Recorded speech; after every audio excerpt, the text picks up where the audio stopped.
Shalom Aleichem, bonjour à tous. Nous ouvrons cette semaine le 4e livre de la Torah, le livre de Bamidbar. Bamidbar veut dire dans le désert. Dans le Talmud, au traité Yoma, ce livre, le 4e livre de la Torah, donc, est appelé Chumash HaPekudim, le livre des comptes. Car, en effet, les béné Israël y sont recensés, ils sont comptés par 2 fois. Une première fois dans notre paracha de Bamidbar et une seconde fois un peu plus tard dans la paracha de Pinhas.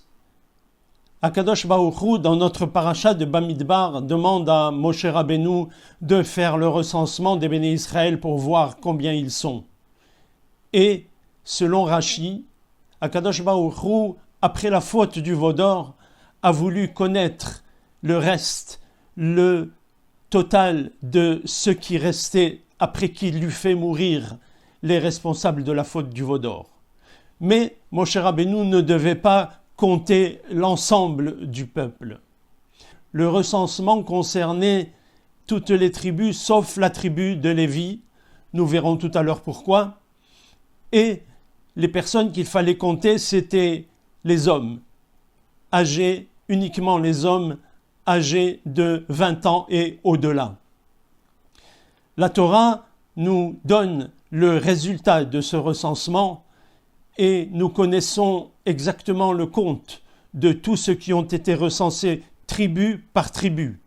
Et enfin donne le résultat final, le total étant de 603 550, donc hommes âgés de 20 ans et plus. Mais les hommes de la tribu de Lévi n'ont pas fait partie de ce recensement. Pourquoi ?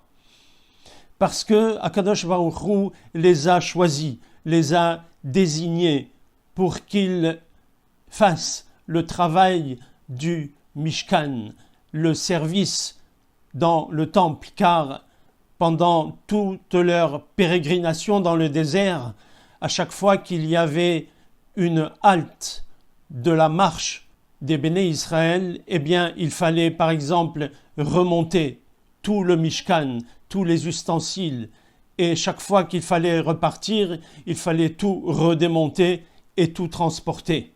Est-ce que ça a toujours été le cas ? Ça a toujours été comme ça, que c'était la tribu de Lévi qui devait transporter et s'occuper de cette tâche sacrée ? Non.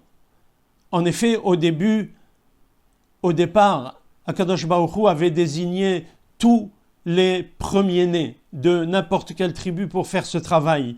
Mais lorsqu'ils ont fauté, Akadosh Baruch Hu leur a dit, après cette faute du veau d'or, vous avez perdu ce privilège et désormais cette tâche reviendra uniquement à la tribu de Lévi. Ensuite, la Torah va nous parler du campement des tribus. À chaque fois qu'ils faisaient une halte, ils campaient et ils prenaient position autour du Mishkan. Voici comment ils étaient disposés. Les 12 tribus étaient divisées en 4. À chaque point cardinal, il y avait 3 tribus. À l'est, il y avait les 3 tribus de Yehuda, Issachar et Zebouloun, avec comme bannière le drapeau de Yehuda. Au sud, il y avait les 3 tribus Réhouven, Shimon et Gad, avec comme bannière la bannière de Réhouven. À l'ouest, les 3 tribus Éphraïm, Ménaché et Binyamin, avec comme bannière le drapeau de Éphraïm. Et enfin, au nord, il y avait les 3 tribus Dan, Asher et Naphtali, avec comme bannière la bannière de Dan. Voici comment étaient disposés, positionnés autour du Mishkan les 12 tribus. Maintenant, il y avait la tribu de Lévi qui était divisée en 3 familles. La famille de Gershon, Kehat et Merari.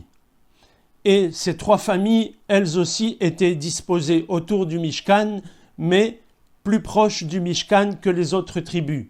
Elles étaient en première ligne et les autres tribus étaient derrière. La tribu de Gershon était située à l'ouest.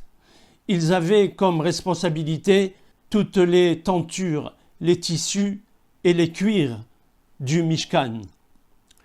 Au sud, la tribu de Kehat prenait place et ils étaient responsables de tous les ustensiles du Mishkan, tous les ustensiles sacrés, le Aaron HaKodesh, la Menorah, les autels du parfum et des sacrifices, le Shulchan Apanim, enfin tous les ustensiles sacrés. Et enfin la tribu de Merari était, elle, disposée au côté nord. Ils avaient la responsabilité de toute la structure du Mishkan, les poteaux, les socles, les poutres, etc. Et au dernier point cardinal, à l'est, il y avait Moshe et Aaron, ainsi que toute leur famille qui campaient côté est, mais toujours en première ligne par rapport aux autres tribus.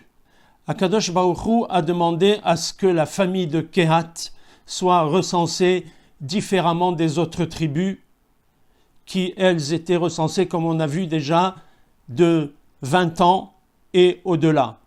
Pour la famille de Kehat, c'était différent. Akadosh Baruch Hu avait demandé que seulement les hommes à partir de 30 ans et jusqu'à 50 ans soient recensés.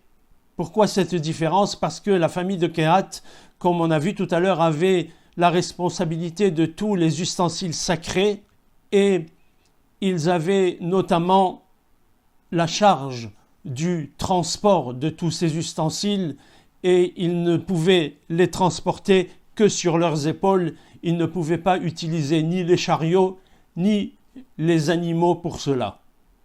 Puissions-nous à notre tour être comptés par Akadosh Baruch Hu, parce que lorsqu'il nous compte, c'est pour nous prouver son amour.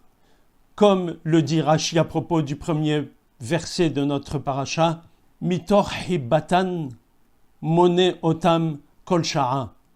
Par son amour pour les béné Israël, il les compte à plusieurs reprises.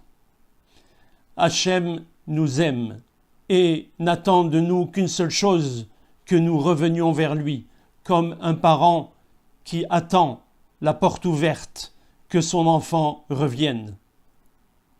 Shabbat Shalom Kol Tuv Lachem.